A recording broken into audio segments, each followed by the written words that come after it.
Le monde des mers et des océans est passionnant et fascinant. Après avoir évoqué comment on les représentait, notamment sur des cartes, nous allons découvrir aujourd'hui comment on les explore et on les nomme.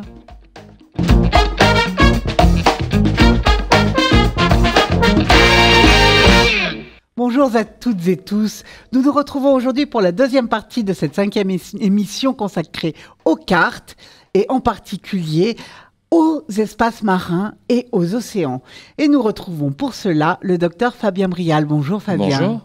Alors nous sommes particulièrement heureux de vous recevoir pour poursuivre cette série tout à fait passionnante. Vous êtes professeur agrégé de géographie à l'Université de La Réunion. Vous êtes auteur d'ouvrages passionnants comme La Réunion au fil des cartes, sur lequel nous nous sommes appuyés pour découvrir tout cet univers, notamment dans l'océan Indien. Mais à présent, allons explorer ces océans.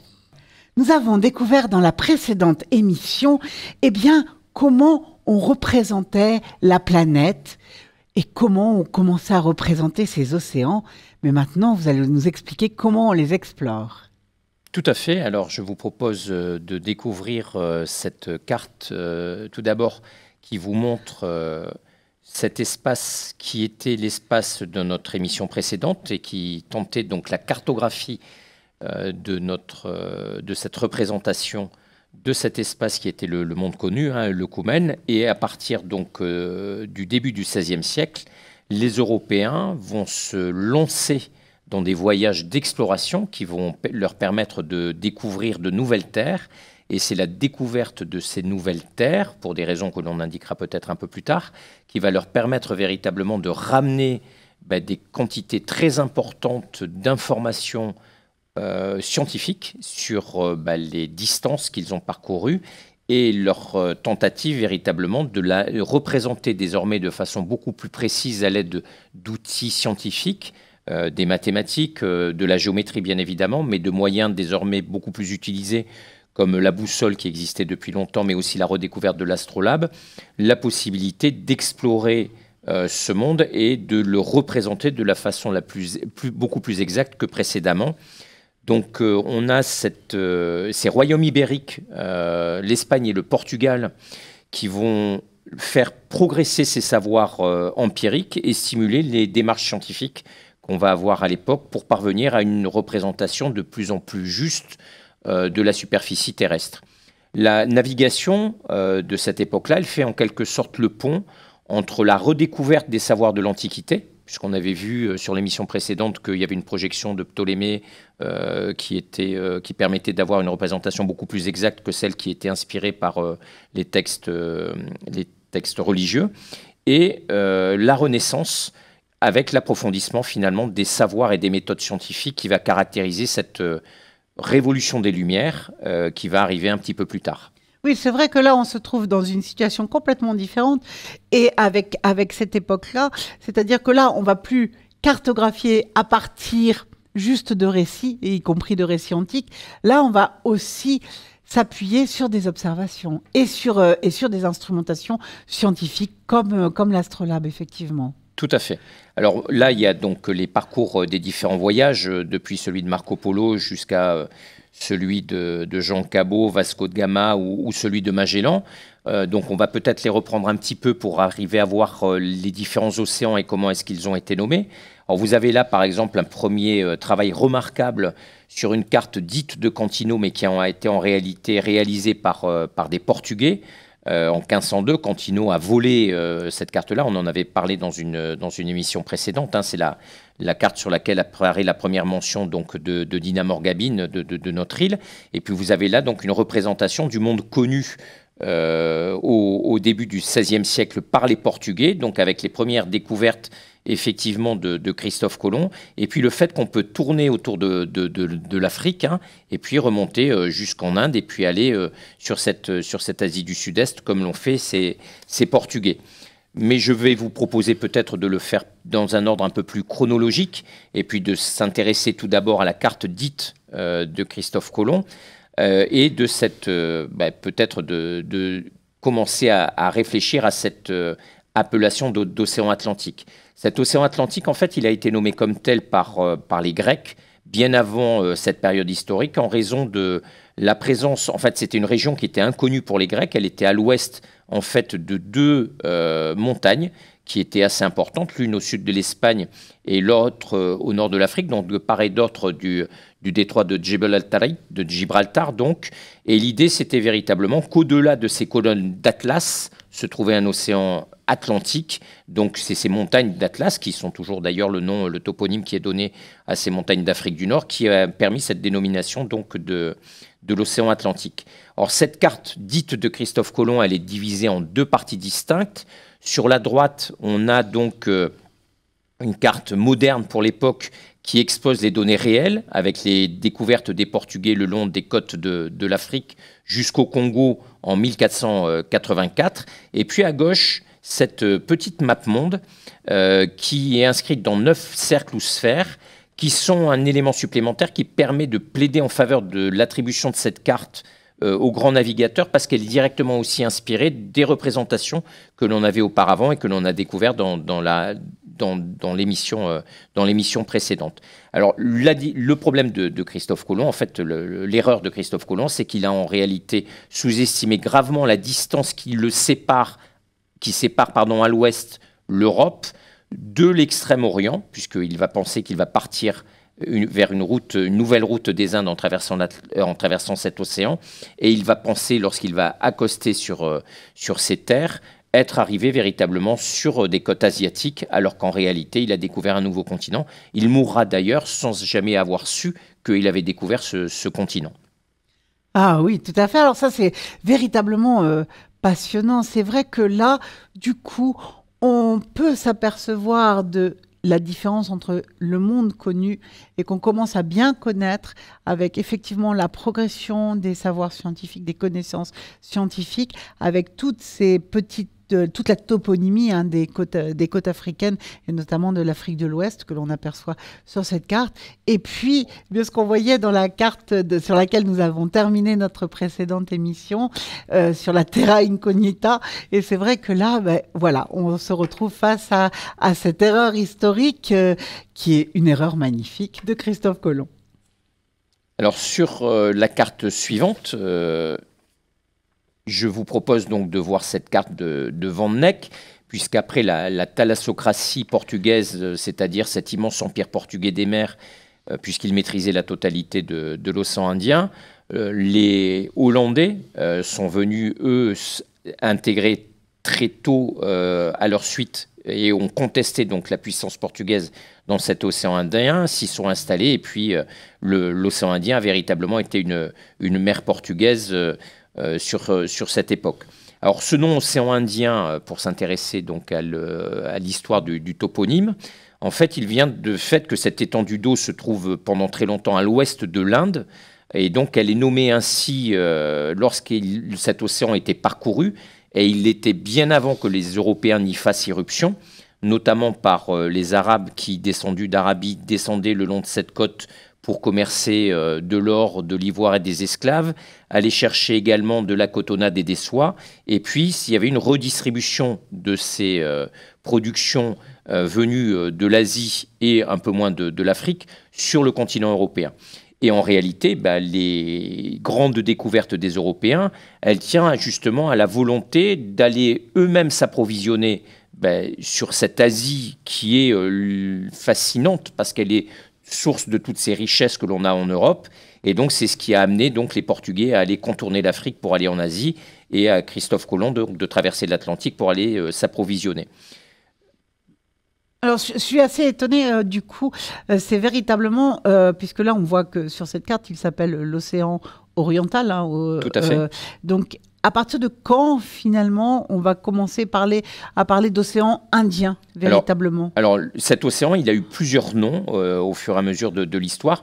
Océan Indien, c'est un nom assez ancien, c'est aussi vieux quasiment que le nom de l'océan Atlantique. Par contre, il est l'océan oriental parce qu'il est oriental par rapport à l'Europe. En fait.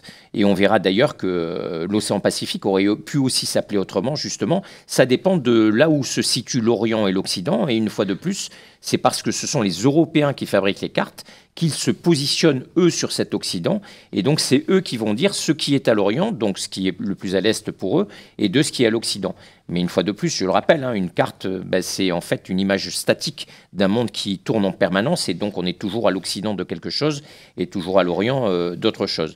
Cette carte, elle est aussi intéressante, et elle est assez impressionnante, j'allais dire, parce que compte tenu des moyens d'époque, on repère assez facilement donc le contour de l'Afrique. On voit assez bien le dessin de l'océan Indien.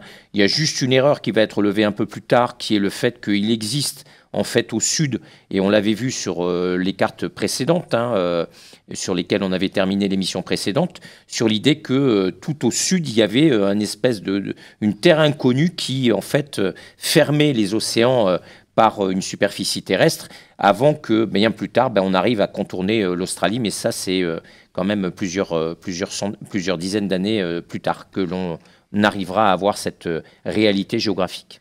Alors, à cette époque, c'est vrai qu'on commence à avoir des cartes qui sont véritablement des cartes utiles aux navigateurs, etc. On est passé effectivement de cartes qui représentaient un monde sociopolitique ou bien religieux à des cartes qui deviennent véritablement des outils. Tout à fait, et puis on voit d'ailleurs sur cette carte, si on s'y arrête un petit peu, qu'on a le tracé de ces routes maritimes sur cette carte qui est construite à partir de lignes de rhumbe.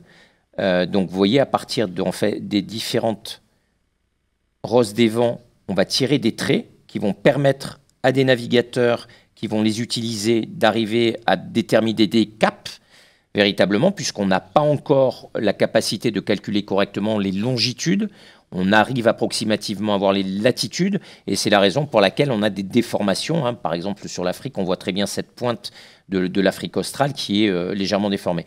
Et si je reviens sur ces navigation et sur ces routes de navigation, on voit cette route de navigation qui est ici et qui est dessinée avec ces bateaux qui vont contourner l'Afrique, aller jusque en Asie, dans les Indes néerlandaises de l'époque, puisque ce sont les Néerlandais qui vont fonder Jakarta, et puis le trajet retour qui se passe dans cet océan Indien, qui traverse donc les îles Mascareignes. Les Hollandais vont être les premiers à coloniser l'île qu'ils vont nommer Maurice, et puis ensuite donc ce trajet retour, le Reditus. Donc on parcourt ces océans, on découvre de nouvelles îles, par exemple très au sud Saint-Paul ou Amsterdam, qui sont bien des noms qui viennent des Hollandais, qui sont toujours d'ailleurs les toponymes qui sont utilisés pour désigner ces îles. Et donc on voit bien que c'est cette progression de la connaissance par le biais des explorations qui va me permettre de nommer les lieux que je découvre au fur et à mesure. Et les océans n'échappent pas justement à cette volonté de dénommer des lieux et même de se les approprier dans certaines conditions.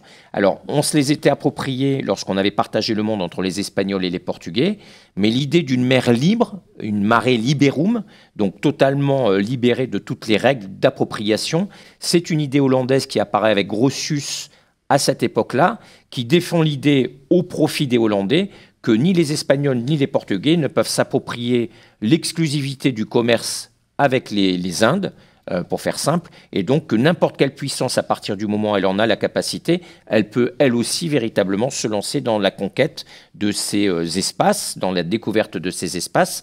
Et ce principe de mer libre va être un principe sur les océans qui va rester en gros jusqu'à la fin du XXe siècle, jusqu'à une conférence de Montego Bay de 1982, qui elle va commencer à territorialiser les espaces océaniques, mais ceci est une autre histoire. Ah oui, c'est tout à fait passionnant. Alors, à cette époque, bien les cartes comme nous indiquent des grandes routes de navigation, et on va pouvoir justement en voir une autre qui porte le nom d'un grand navigateur. Tout à fait. Alors, il s'agit là de la carte de Lapérouse de 1797, donc qui va permettre véritablement de voir ce que lui appelle le Grand Océan ou mer du Sud.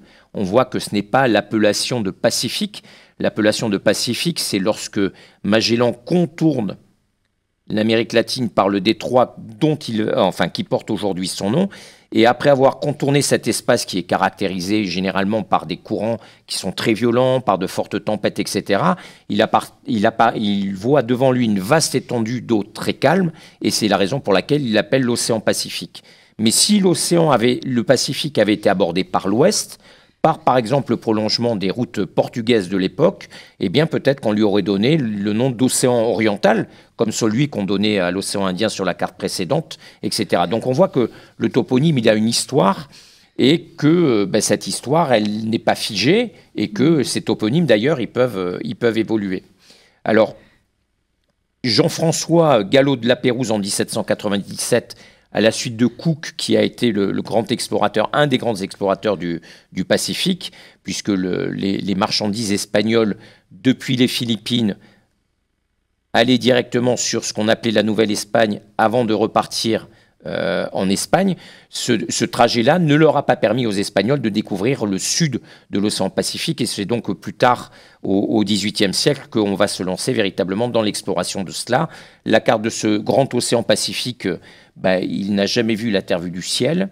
On peut que être impressionné, je trouve, par véritablement cette représentation quasiment exacte sur la localisation de ces espaces. Et puis vous voyez que contrairement aux lignes de Rumb, qui était donc la façon dont on a produit la carte précédente, la carte de Van Eyck, là vous avez une carte avec une projection Mercator, donc des angles droits, qui présentent quand même comme intérêt le fait pour les navigateurs de se repérer plus facilement lorsque je m'approche des côtes, parce que j'ai en fait une vision réellement perpendiculaire depuis la mer de la côte, et donc je comprends mieux véritablement le dessin de la côte, plutôt que lorsque elle est dessinée avec une ligne de Rumb. Et donc c'est cette représentation du monde par une projection Mercator qui va durer pendant très longtemps encore pour la construction des cartes suivantes. Oui, c'est tout à fait passionnant, hein, ces dénominations, parce qu'on voit bien, on l'a vu dans la précédente émission, c'est vrai qu'on a des masses d'eau gigantesques avec pas véritablement de frontières. Il y a un peu quelques continents, mais il y a des masses d'eau qui se poursuivent, hein. Quand on part de l'océan Pacifique et qu'on va vers l'océan Indien, on voit bien que c'est toute un même espace maritime en fait qui se poursuit et qui prennent des noms différents selon finalement l'expérience humaine. Tout à fait. Et puis finalement, c'est donc une convention. Hein, ce sont des conventions qui vont amener à les nommer. Alors je vous propose là, moi, quelque chose qui m'a vraiment aussi beaucoup impressionné lors du travail que j'ai pu réaliser sur les cartes précédemment. Donc ce tableau synoptique de la sphéricité de la Terre de Garnier de 1862. Donc il faut imaginer quand même que ceci, c'est un dessin. Donc c'est un dessin à partir, donc c'est une représentation du globe terrestre. On a vraiment l'impression que c'est quelque chose qui a pu être copié d'une image satellite ou d'une Google Earth, tellement c'est précis. Et puis cette capacité à représenter de façon très géométrique et de façon très exacte le globe sous plusieurs de ses aspects. Simplement pour vous dire que c'est seulement à la fin du 19e siècle que s'impose la trilogie Atlantique, Pacifique et Océan Indien. Alors elle s'impose où? Elle s'impose dans les atlas, mais on est bien d'accord qu'au départ c'est simplement une convention, hein, c'est pas du tout quelque chose qui a été discuté au niveau international, ça le sera un peu plus tard.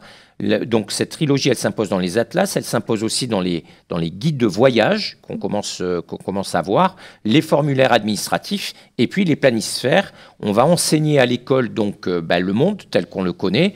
La Société de géographie en France, par exemple, elle date de 1822. L'enseignement de la géographie en France dans les écoles primaires commence à partir du 19e siècle, et c'est dans ces atlas qu'on nomme ces océans et qu'on les nomme à la façon dont les Européens ont souhaité les nommer.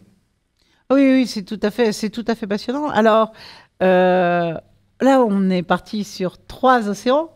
Il me semble qu'aujourd'hui, on n'est plus tout à fait dans ce nombre d'océans. Alors, laissez-moi donc vous présenter cette carte ancienne de Mercator de 1606 de l'océan Arctique. Alors, les appellations océan polaire, même si vous avez sur la carte de Mercator c'est la présence de cet océan, elles ont vraiment été fixées qu'à partir du milieu du XXe siècle. Pendant très longtemps, au nord des planisphères, on a l'idée d'un océan boréal, on a l'idée de la mer frigorifiée, on a l'idée de la mer glaciale, on a l'idée d'une mer congelée.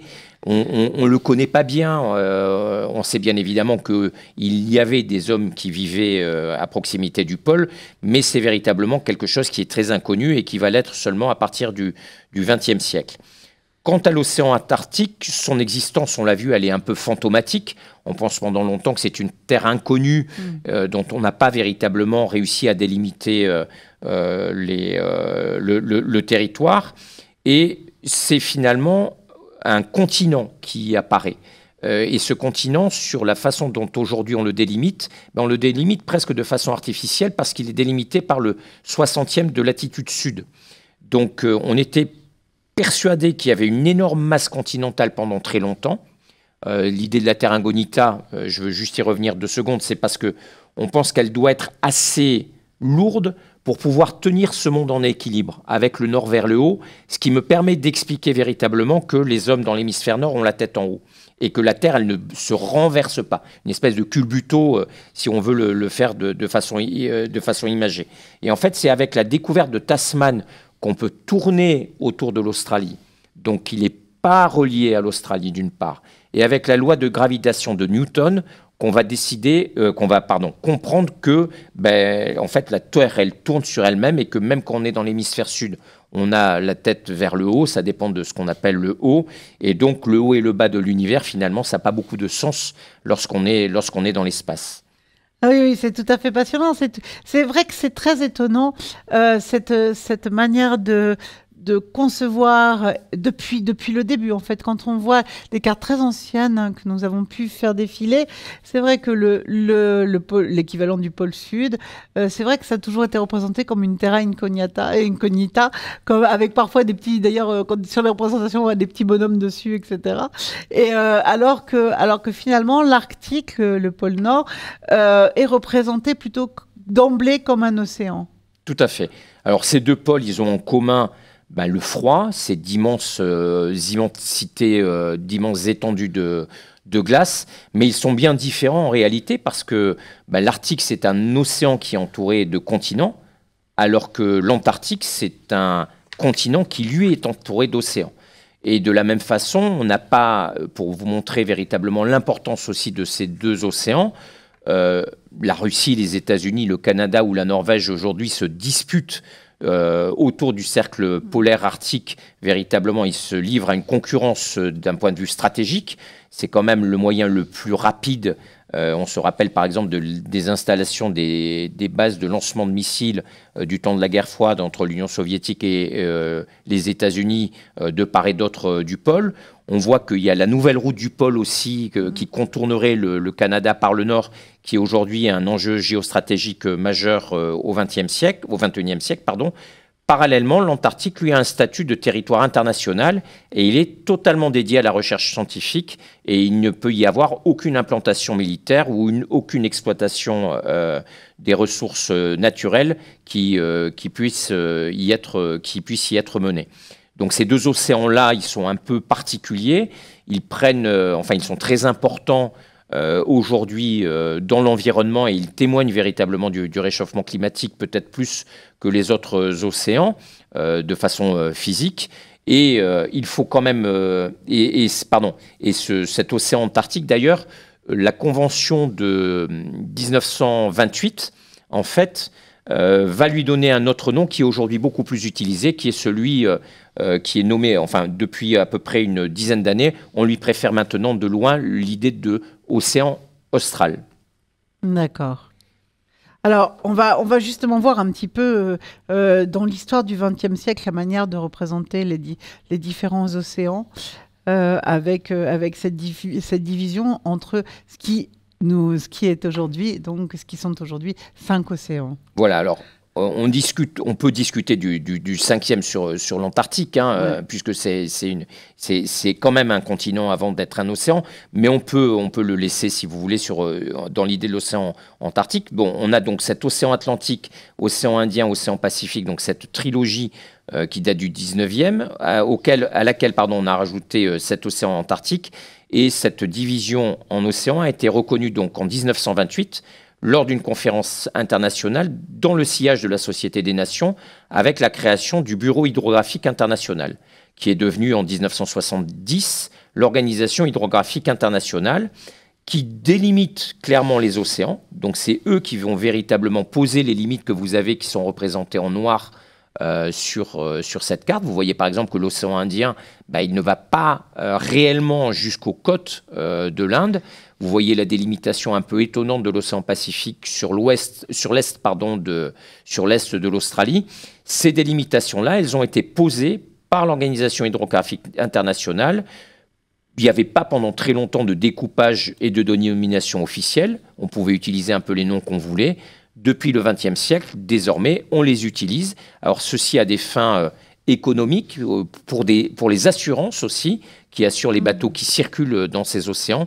On a eu besoin véritablement d'arriver à nommer et à délimiter cela. Alors, on voit que c'est une volonté aussi très terrestre, finalement, d'essayer de délimiter un territoire maritime, parce qu'on comprend bien que dans la réalité, certaines de ces limites, elles sont très contestables. Et donc, ce sont véritablement, là peut-être encore plus qu'ailleurs, des délimitations qui n'ont absolument rien de naturel. Il n'y a rien de naturel à découper un océan en plusieurs océans.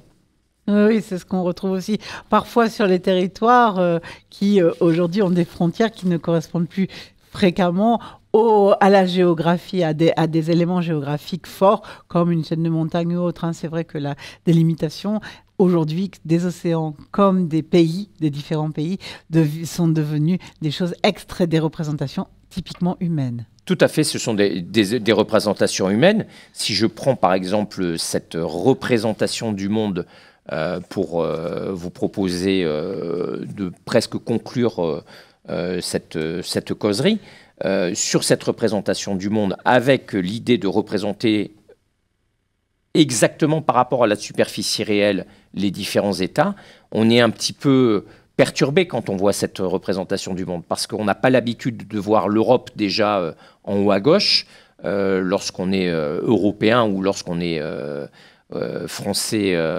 Et on a ce centre sur cet immense espace Indo-Pacifique, aujourd'hui, qui est un peu au cœur véritablement des préoccupations mondiales. Le centre du monde, si on doit poser un centre, il est aujourd'hui beaucoup plus sur cet espace-là que sur cet océan dit Atlantique qui est donc l'océan qui est le lieu des échanges maritimes importants entre l'Europe et l'Amérique. Et c'est véritablement dans cet Indo-Pacifique qui est une création assez récente d'un point de vue intellectuel, mais qui est en train de s'imposer en géostratégie, mais aussi sur énormément d'atlas, parce qu'il permet de lire le monde autrement et de véritablement se représenter le monde là où il y a le plus de choses qui se passent.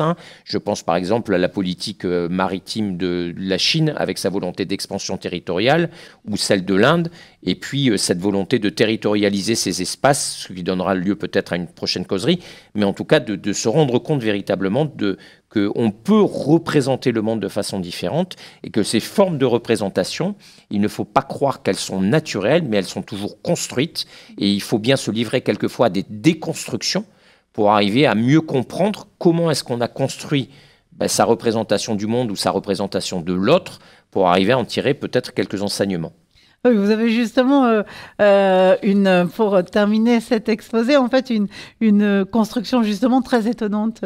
Alors, c'est la construction que j'aime beaucoup, qui est donc cette représentation de Spielhaus, donc qui est un océanographe et un géophysicien du XXe siècle, qui est mort en 1998. C'est un Sud-Africain qui a émigré aux États-Unis et qui avait été aussi un inventeur renommé parce qu'il a réussi à faire les premiers thermomètres capables d'enregistrer la température en eau profonde et surtout d'arriver à voir véritablement ces températures qu'on n'avait pas auparavant pour savoir au fond de l'océan qu'est-ce qui se passe. Donc cette carte, en fait, vous le voyez, elle est centrée sur le pôle sud et elle part du pôle sud et elle montre les océans dans leur réelle dimension. Et on voit là véritablement, alors elle déforme, vous le voyez, un certain nombre d'espaces terrestres, mais pas tant que ça.